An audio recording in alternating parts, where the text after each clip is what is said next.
할렐루야. 앞뒤자고 인사하겠습니다. 보고 싶었습니다.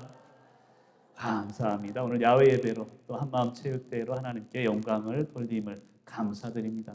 이런 복장을 보면서 참 감사하다는 생각이 들어요. 여러분 여기서 여러분을 못 봐서 그렇지만 꽃들 같다라는 생각이 듭니다.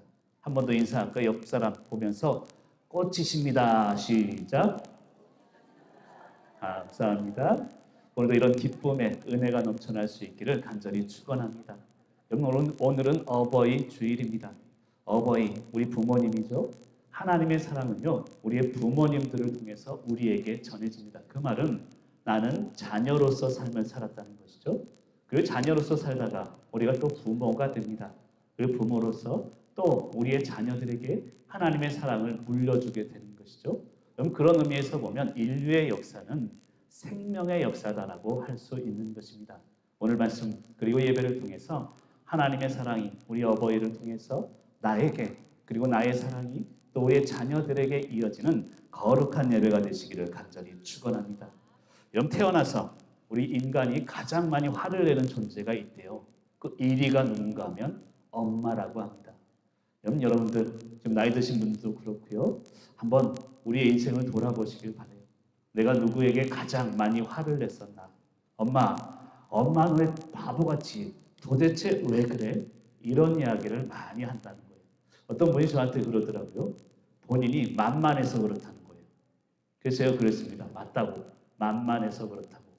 만만해서의 뜻 아세요? 많이 사랑해서. 여러분 옆 사람과 또 인사할까요? 당신은 만만합니다. 시작. 여러분 많이 사랑하시기를 바랍니다. 여러분 자녀들이 우리 부모를 만만하게 보는 게 아니에요. 많이 사랑해서 엄마에게 때로는 투정도 부리고 때로는 함부로 이야기하는 것 같지만 그것 자체가 우리 자녀가 우리 부모님을 사랑하는 또 다른 표현임을 믿으시길 간절히 축원합니다. 어버이 주일날 사실 제일 설교하기 부담스러운 날입니다. 제가 자녀로서 효도하지 못하거든요. 저도 어머님을 뵌 지가 한 10년이 넘은 것 같습니다. 그런 존재로서 제가 어버이 주일날 설교를 한다는 게 너무나 부담스럽습니다. 아니 저뿐만이 아니겠죠. 모든 인간은 부모님에게 효도에 대해서 자유로울 수 있는 그런 인생은 없을 것입니다. 저는 두 가지 고민을 좀 했어요. 첫 번째는 내가 부모님 앞에서 내가 효도하는 자녀가 되고 있는가. 그 두 번째 고민은 내가 자녀 앞에서 나를 의지할 수 있는 부모가 되고 있는가. 그 두 가지 고민에서 우리는 자유로울 수 없습니다. 여러분 인생을 제가 얘기를 드릴 만한 그런 위치에 있는 사람은 아닙니다만 오늘 말씀을 준비하면서 우리네 인생이요 그런 게 아닌가 생각이 들어요. 자녀로 왔다가 부모로 가는 인생이다. 그게 우리의 인생이 아닐까요? 한번 따라하면 좋겠습니다. 자녀로 왔다가 부모로 갑니다. 그게 우리의 인생입니다. 물론 독신인 분도 계시고 여러 가지 상황 속에서 그러지 못한 분도 계시지만 우리가 교회 안에서 함께 품고 나가는 생명, 그 생명 하나하나가 우리의 자녀인 줄 믿습니다. 누구나 그렇습니다. 자녀로 왔지만 결국에는 부모로 가는 것이 우리의 인생임을 믿으시길 바랍니다. 그럼 출애굽기 20장 12절에 보면 내 부모를 공경하라. 그리하면 내 하나님 여호와가 내게 준 땅에서 내 생명이 길리라라고 이야기합니다. 10계명 중에 5번째 계명을 이야기하는 것이죠. 그럼 1에서 4번째 계명은 하나님과 인간 사이의 계명입니다. 5에서 10계명까지는 인간과 인간 사이의 관계를 이야기하는 것이죠. 그러니까 인간 사이의 계명 중에 제일 첫 번째로 등장하는 계명이 바로 부모님을 공경하랍니다. 오늘 에베소서 6장 2절에 보면 이것이 약속 있는 첫 계명이다라는 표현을 해요. 그러니까 출애굽기에서는 부모님을 공경하라 이게 계명인데 에베소서에서는 약속 있는 첫 계명이다라고까지 표현하고 있다는 것입니다. 이 말의 의미는 부모님으로부터 생명이 이어지듯이 하나님의 약속이 부모님으로부터 우리에게 이어진다는 의미를 담고 있다는 것입니다. 그럼 제가 청년 시절에 유가원 교사를 오랫동안 했습니다. 주일날마다 가서 유가원 아이들, 부모님이 없는 아이들이 대부분이지만 그 중에서도 부모님이 있는 아이들이 많았어요. 부모님이 있음에도 불구하고 유가원에 맡기는 것이죠. 같이 다니던 우리 목사님이 계셨는데 어린이주일 설교는 굉장히 신나하세요. 선물도 많이 주고 하니까 어린이들이 육아원에 있는 애들이 이 말씀을 잘 듣습니다. 근데 그 다음 주가 문제였어요.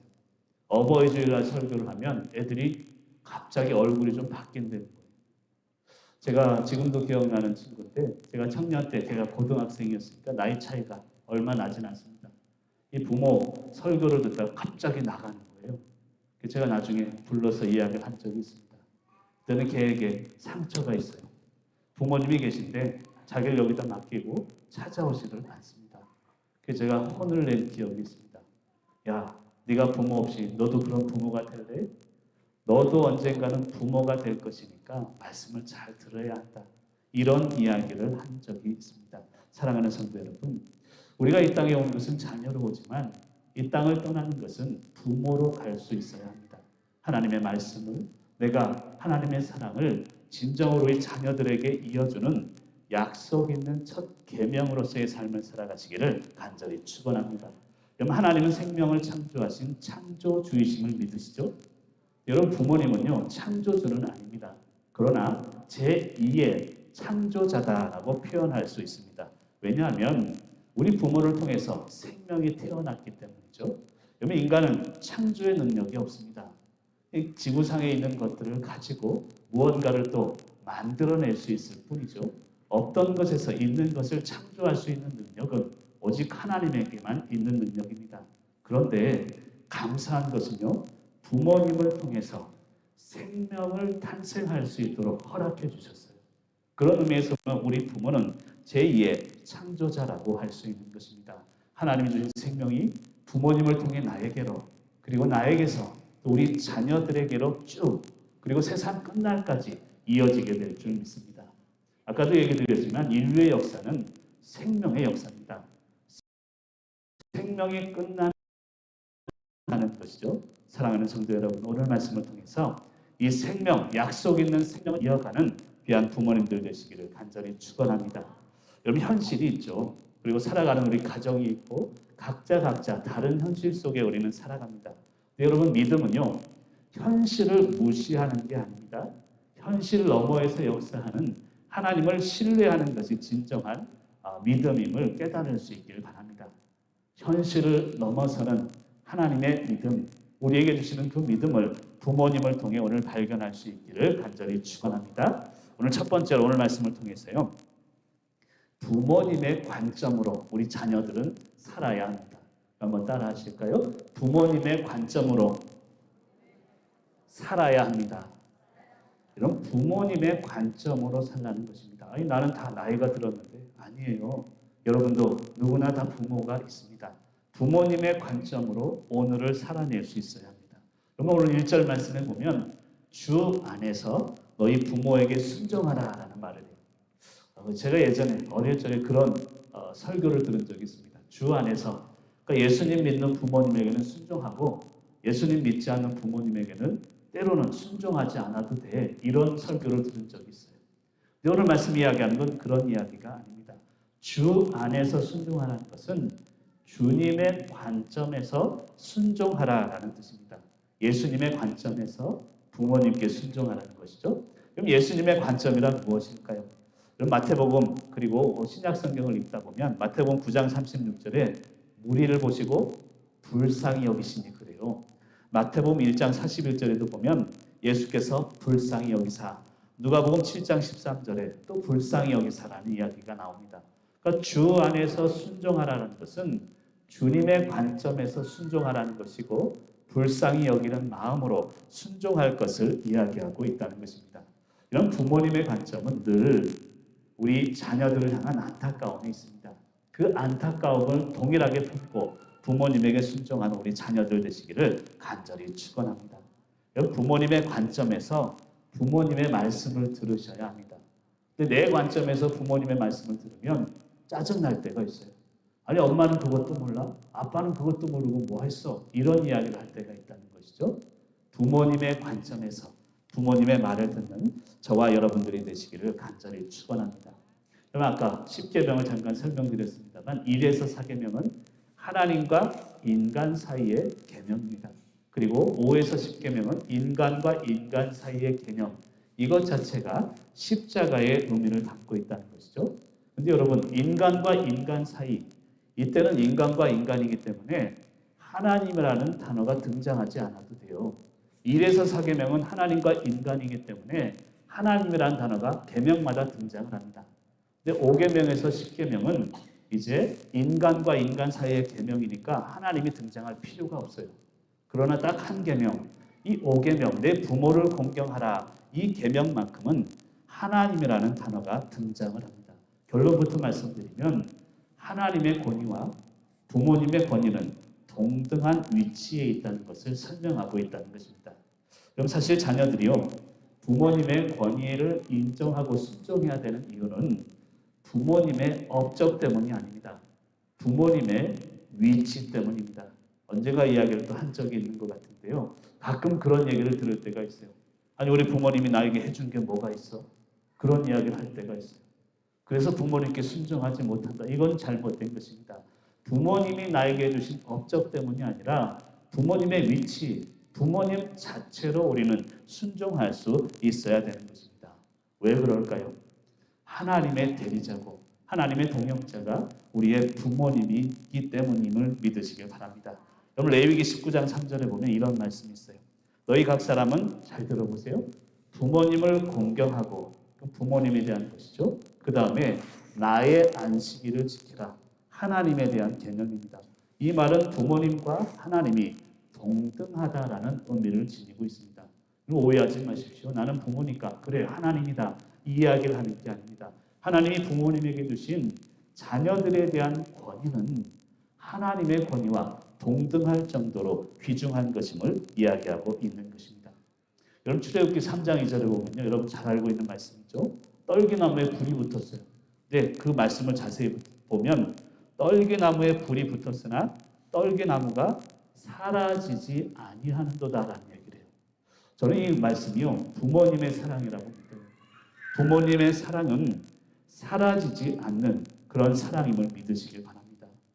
부모로서 부르심, 그리고 부모로서의 권위, 이것은 끝까지 사라지지 않는 그러한 사명임을 믿으시길 바랍니다. 예전에 어느 사업하시는 분 만나서 얘기하다 보니까 사업이 계속 잘 돼요. 제가 농담으로 장로님, 그 사업 중에 하나만 나한테 떼주세요 그랬거든요. 그건 안 된대요. 근데 사업이 잘 되면 잘 될수록 이게 신이 나야 되는데 그분이 그러시더라고요. 요즘은 시들시들해진대요. 나이들이 좀 쉬고 싶다는 거예요. 여러분, 사업이 아무리 잘 돼도요, 세월이 지나면서 이것은 시들어집니다. 그러나 모세에게 주신 그 마음처럼 부모님에게 주신 부르심, 이 사랑은요, 세월이 지나도 사라지지 않는 사랑입니다. 여러분, 나이가 드셨다고 부모님을, 우리 자녀들을 이제 사랑하는 마음이 시들어집니까? 절대 그렇지 않는 것이죠. 이 부모님의 사라지지 않는 마음을 인정하고 날마다 하나님의 권위를 가지고 부모님을 대하는 우리 자녀들 되시기를 간절히 축원합니다. 제가 전도서를 읽다 보니까 전도서 5장 2절에 이런 말씀이 있더라고요. 하나님은 하늘에 계시고 너는 땅에 있음이니라. 하나님과 인간을 얘기하는 거죠. 근데 이게요, 부모님과 자녀를 얘기하는 거예요. 그럼 부모님은 하늘에 있어요. 우린 땅에 있어요. 이 말은 부모님의 생각과 자녀들의 생각은요, 천지 차이라는 것입니다. 부모님의 생각을 자녀들이 이해할 수 없습니다. 하늘에 있는 그 높은 부모님의 마음을 부모님의 관점에서 들어주시고 그 부모님의 권위를 하나님과 동등한 권위로 여기면서 인정해 주시는 저와 여러분들 자녀들이 되시기를 간절히 축원합니다. 그 두 번째는요, 우리 부모님을 무겁게 여기시길 바랍니다. 예전에도 이 얘기는 한 적이 있는 것 같아요. 우리 2절 말씀에 보면 이런 말씀이 있는데요. 같이 한번 읽을 수 있을까요? 2절입니다. 내 아버지와 어머니를 공경하라. 이것은 약속 있는 첫 계명이니. 아멘. 부모님을 공경하래요. 공경하다, 원어로 보면 카베드라는 단어를 씁니다. 이 말은 무겁게 여기다. 첫 번째 뜻은 무겁게 여기다라는 뜻이고요. 두 번째는 영광이 가득 차다, 이 뜻을 가지고 있어요. 그러니까 부모님을 공경하라는 것은요, 부모님 말 한마디 한마디를 가볍게 여기지 말라는 뜻을 담고 있습니다. 그 부모님을 가득하게 해드리라는 거예요. 여기 자녀들이 있는데 직장 다니시고 사업하시는 분들 부모님 주머니 가득하게 해주시길 바랍니다.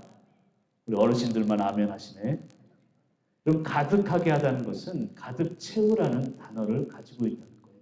그러니까 부모님을 공경하라는 것은 부모님 말 한마디 한마디를 의미 있게 가볍게 여기지 말라는 것입니다. 이런 부모님들은요, 아까도 얘기했지만 하늘에 계신 우리 자녀들과는 다른 생각을 하시는 분입니다. 그저 스쳐가는 말 한마디라도 의미가 있다는 거예요. 우리 부모님의 말씀들 가볍게 여기지 않고 무겁게 여기는 저와 여러분들 되시기를 간절히 축원합니다. 카톡이 지워져가지고 저한테 깔아달라고 지난번에 어느 권사님 오셨어요. 그러면서 자녀들 욕을 하는데, 아니 이거 깔아달라는 자녀들이 막 엄마를 무시한다는 거예요. 여러분, 그래서는 절대 안 됩니다. 우리 어머님의 말씀, 부모님의 말씀을 가볍게 여기지 말고 무겁게 여기시는 귀한 자녀분들 되시길 간절히 축원합니다. 또 영광이 가득 차다. 부모님을 가득 차게 해드리라는 거예요. 여러분, 부모님의 마음에는요, 늘 빈틈이 많으세요. 자녀들을 향해서 눈물의 공간이 있습니다. 그 빈틈들을 채워주실 수 있어야 되는 것입니다. 물론 아까 농담처럼 얘기했지만 용돈으로도 채워주세요. 그러나 마음의 빈틈을 채워주셔야 합니다. 어머님이 오시면 이런저런 얘기들, 사소한 것까지 다 얘기해주고, 그리고 어머님의 마음, 그 섭섭한 마음들을 채워줄 수 있는 귀한 우리 자녀들이 되시길 간절히 축원합니다. 우리 자녀들에게 들을 때 가장 섭섭한 말 1위가 그거래요. 엄마 몰라도 돼. 그 말이래요. 아빠는 몰라도 돼. 여러분, 이런 말이 아니라 말 한마디에도 부모님의 마음을 채워주시는 귀한 자녀분들 되시기를 간절히 축원합니다. 마지막 세 번째는요, 이 부모님의 권위에 대해서 오늘 말씀 이야기하는데, 이 권위는, 특별히 부모님의 권위는 내가 세우는 게 아닙니다. 자녀들이 세워주는 것입니다. 그것을 깨닫는 이 어버이 주일 말씀이 되길 바랍니다. 4절에 보면 이런 말씀이 있는데요, 제가 한번 읽어볼게요. 또 아비들아, 너희 자녀를 노엽게 하지 말고 오직 주의 교훈과 훈계로 양육하라 라고 이야기하고 있습니다. 자녀들을 노엽게 하지 말래요. 아까는 자녀들이 부모님 잘 챙기라 이런 얘기를 드렸지만, 지금 오늘 말씀의 결론 중에 하나는 우리의 부모님도 우리의 자녀들을 잘 돌볼 것을 이야기하고 있다는 것이죠. 여러분, 부부싸움이 많은 가정에서 자란 아이는요, 두 가지예요. 첫 번째는 일찍 결혼을 한대요. 두 번째는 아예 결혼을 안 한대요. 일찍 결혼하는 이유는 이 가정에서 살고 싶지 않다는 거예요. 맨날 엄마 아빠가 싸우니까 가정의 탈출구로 결혼을 선택한다는 것입니다. 그 두 번째는 아빠 엄마처럼 안 살 거야. 그래서 결혼을 아예 안 한대요. 여러분, 우리 아이들은요, 우리 부모님의 삶을 보면서 그대로 이제 살아간다는 것을 믿으시길 바랍니다. 결혼 안 한다라는 자녀도 있지만 일찍 결혼한 이 자녀들은요, 이 통계가 있습니다. 90%가 실패를 한대요. 왜 그런가 하면 가정을 이루는 목적이 상처의 탈출구가 목적이 되니까 실패할 가능성이 많다는 거예요. 우리 자녀들 여기 또 있고 우리 귀한 아이들이 있는데요. 자녀들 양육에 우리 그런 부모가 되시길 바라요. 목적이 없는, 목적이 없어야 목적이 생기는 것입니다. 여러분 한번 따라할까요? 목적이 없어야 목적이 생깁니다. 여러분, 어버이 주일이니까 여러분 모두가 어버이로서 우리 자녀들을 양육할 때 목적이 없어야 목적이 생깁니다. 여러분, 말씀드리기가 좀 조심스러운 것 같은데요. 애들 그냥 막 키우라는 얘기를 하는 게 아닙니다. 여러분, 뉴스에 보니까요, 7세 의대반이 생겼대요. 뉴스 들으셨어요? 7살 난 애들, 아직 학교도 못 들어간 애들에게 의대반이 생겼다는 거예요. 아니, 아직 교육을 시작하지도 않았는데, 가나다라 읽지도 않았는데, 학교 들어가지도 않았는데, 그들의 목적이 벌써 의대생이 된 거예요. 의사가 된 거예요. 여러분, 그래서는 안 된다는 것이죠. 어떻게 그 아이들이 잘 자라날까요? 여러분, 목적을 강요하면 목적을 잃어버리고 말 것입니다. 우리의 자녀들 하나님이 목적이 되도록 그렇게 양육하시는 우리 부모님들 되시기를 간절히 축원합니다. 목사님 모르는 말씀 마세요. 잠언에 보니까 아이들 때리라고 가르치던데요. 맞아요. 잠언 29장 15절에 보면 이런 말씀이 있습니다. 채찍과 꾸지람이 지혜를 주거늘 임의로 행하게 버려둔 자식은 어미를 욕되게 하느니라 라고 이야기합니다. 그래서 자식을 때려야 합니다. 이런 생각을 하실 텐데요. 이 말씀이 이야기하는 것은 시기적절한 꾸지람과 채찍을 의미합니다. 내 부모로서의 욕심으로 아이들을 채찍, 꾸지람하는 게 아니라 시기적절하게 꾸지람이 그 아이들에게 또한 채찍이 스며들어야 함을 이야기하고 있는 것입니다. 여러분 그런 말이 있는데 아세요? 한 명의 아이를 키우는데 한 마을이 필요하다 그런 말이 있어요. 여러분 저기도 우리 귀한 아이들이 있는데요. 아이 한 명을 키우는데 마을 하나가 필요해요. 학교도 필요하고 경찰서도 필요하고 모든 게 필요한 게 아이들의 교육입니다. 그런 아이들의 교육을 우리 부모의 욕심으로 키워서는 안 될 줄 믿습니다. 여러분 부모의 희생의 시간들이 우리 자녀들의 삶에 스며들어서 우리 자녀들이 서서히 변하게 될 줄 믿습니다. 여러분 키워봐서 아시겠지만 자녀들 갑자기 변하지 않습니다. 서서히 변하는 것이죠. 그리고 나중에 보니까 예전에 그렇게 말썽 피우던 놈이 엄마의 든든한 그런 버팀목이 될 때가 얼마나 많습니까? 내 삶이 아이들의 삶에 스며들 수 있도록 날마다 살아가시는 저와 여러분들 되시기를 간절히 축원합니다. 여기도 어르신들 계십니다만 지금 다리가 아프셔서 2층에 가기는 힘들어요. 아이들 키우다가 허리도 아프고 다리도 아프고 아이들 키우다가 건강을 잃고 돈도 없고 그럼 마지막에 자식까지 잃어서는 안 돼요. 제가 한 2년 전에 이 얘기를 또 한 적이 있는 것 같아요. 그럼 건강을 잃어도요, 돈을 잃어도 자식을 잃어서는 안 됩니다. 우리의 삶, 우리의 자녀들, 목적이 하나님이 될 수 있도록 날마다 살아가는 저와 여러분들 되시길 간절히 축원합니다. 오늘 좀 말씀을 일찍 끝내주시오 하는 지금 눈치들이 있는 것 같은데 이 말씀만 하고 마치려고요. 제가 제주도가 고향이니까요. 제주도에는 돌담이 있습니다. 이 돌담의 특징은 구멍이 있어요. 구멍을 다 막으면 좋겠지만 구멍을 막으면 제주도에 있는 돌담은 다 넘어집니다. 바람 때문에 그렇죠. 제가 제주도에 살 때 그 돌담을 쌓는 기술자들이 있어요. 기술자들 돌담 쌓는 게 얼마나 재밌는지 가만히 지켜본 적이 있습니다. 이렇게 다 쌓고 나중에는 다 쌓더니 그러더라고요. 완벽해 그러더라고요. 근데 제가 볼 때는 완벽하지 않아요. 틈이 많잖아요. 근데 이 사람들은 그걸 완벽하다고 얘기해요. 제가 그때 느낀 게 있습니다. 여러분, 완벽해서 완벽한 게 아니라 틈이 있어야 완벽한 거예요. 그래야 넘어지지 않습니다. 우리 아이들 숨 쉴 수 있는 틈을 좀 주세요. 그 돌담마다의 틈은 있잖아요. 바람이 다니는 길이라고 할 수 있어요. 여러분 우리 아이들 키우면서 부모로서 손자 손녀들도 마찬가지입니다. 돌담의 틈이 바람이 다니는 숨길이라고 저는 믿어요. 우리 아이들 숨 쉴 수 있는 길을 만들어 주시길 바랍니다. 우리 아이들은요, 자녀들은요, 부모의 생각으로 생각합니다. 그리고 부모의 말로 그대로 말합니다. 부모의 행동 그대로 살아가게 되는 것입니다. 그것을 믿으면서 여러분 어버이로서 또 할머니 할아버지로서 우리의 자녀들 맞아 완벽하게 키우다 보면 숨 막혀요. 때로는 틈이 있고 구멍이 있어도 우리 아이들 숨 쉴 수 있는 빈틈을 만들어 주시기를 간절히 축원합니다. 그리고 고린도후서 10장 12절에 보면 이런 말씀이 있습니다. 자기로서 자기를 헤아리고 자기로서 자기를 비교하니 지혜가 없도다. 이런 말씀이 있어요. 이게 말씀이 잘 이해가 안 가는데 공동 번역으로 보니까 이렇게 번역을 했더라고요. 자기들끼리 서로 재고 비교하면서 자랑하지만 그것은 분별 없는 짓입니다. 그래요. 우리 자녀들 서로를 비교하면서 자라지 않도록 틈을 만들어 주시길 바랍니다. 그리고 우리 교회가 그 틈이 되길 바라고 우리 교회가 그 숨길이 되기를 바랍니다. 우리 오늘도 우리 아이들 저쪽에서 막 놀 텐데요. 우리 아이들이 잘 자랄 수 있도록 여러분들이 부모로서 우리 아이들을 잘 품어주시기를 간절히 축원합니다. 마지막으로 그럼 제가 몇 번 한 적이 있는데 부모님의 거짓말 아시죠? 얘야 명절 때 바쁜데 내려오지 말 거라. 그리고 어머니 별일 없으시죠? 별일 없단다. 어머니 아픈데 없어져? 아픈데 없단다. 이게 부모님의 거짓말 아니에요? 근데 자녀들의 거짓말도 있어요. 엄마는 왜 그렇게 도대체 그래?